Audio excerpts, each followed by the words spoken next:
This is a bread speed run. We're going to make a loaf of bread in just 4 minutes of actual work. The rest is just waiting. We have 500 grams of flour in our mixing bowl, and we're going to add 3 grams of yeast because our dough is having a little trouble rising to the occasion lately. And 10 grams of salt because salt. Mix up the dry ingredients a bit so they become friends. And then we'll add 400 grams of warm water to get the yeast in the mood to perform.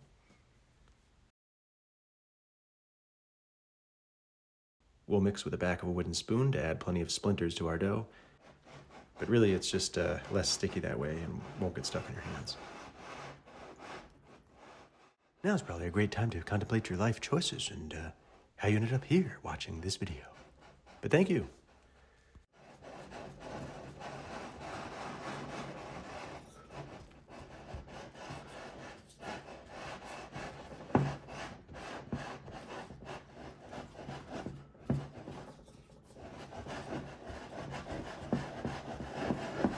We don't want any flour's feelings to get hurt and be left out, so we'll scrape the sides and the bottom of the bowl to make sure everything is mixed.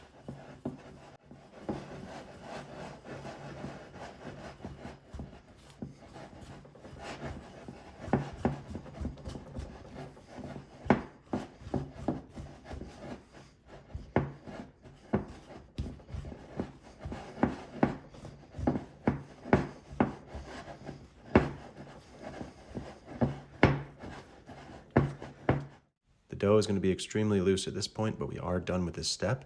So we'll just scrape off the last bits of dough here, and then we'll cover it and let it rest for 30 minutes.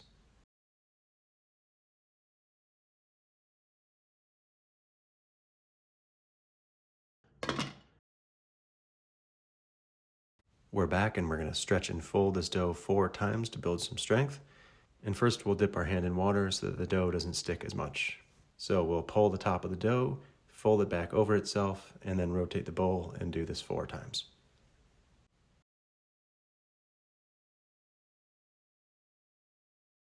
Then cover and let rest for another 30 minutes. All right, time to wake up now. We got another set of stretch and folds to do. We'll do 4 of them following the same pattern we did last time.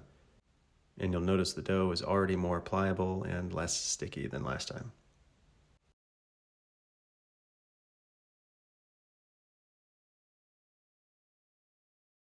And this time we'll let it rest for an hour. Let's scoop this thing out and get to shaping.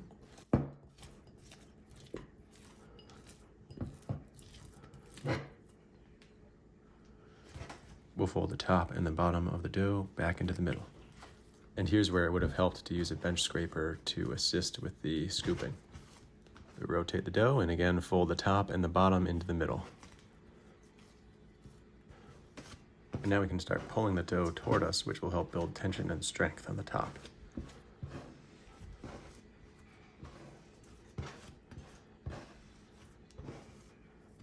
At this point, I'll flip the dough over and tuck the ends back into the middle so that we get one nice little package.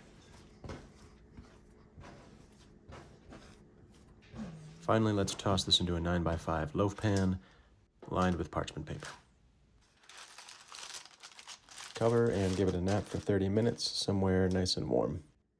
Meanwhile, turn on the oven to 425 Fahrenheit or 218 Celsius. I'll regretfully choose to pop this air bubble, which you'll see will be reflected in the final product. And then I'll spray the top of the dough just to rehydrate it a little bit before it goes in the oven. Middle rack for 47 minutes, plus or minus, depending on your oven, of course. And a couple more sprays of water for steam.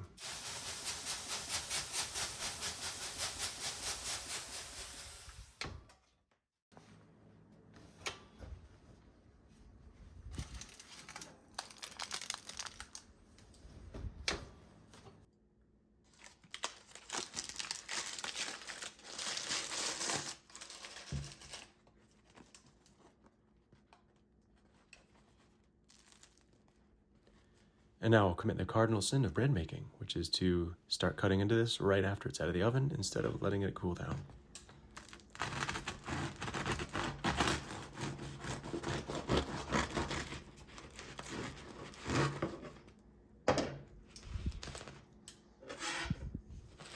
Thanks for watching, and I hope you try this recipe out so that you can finally stop buying bread with 4,000 ingredients.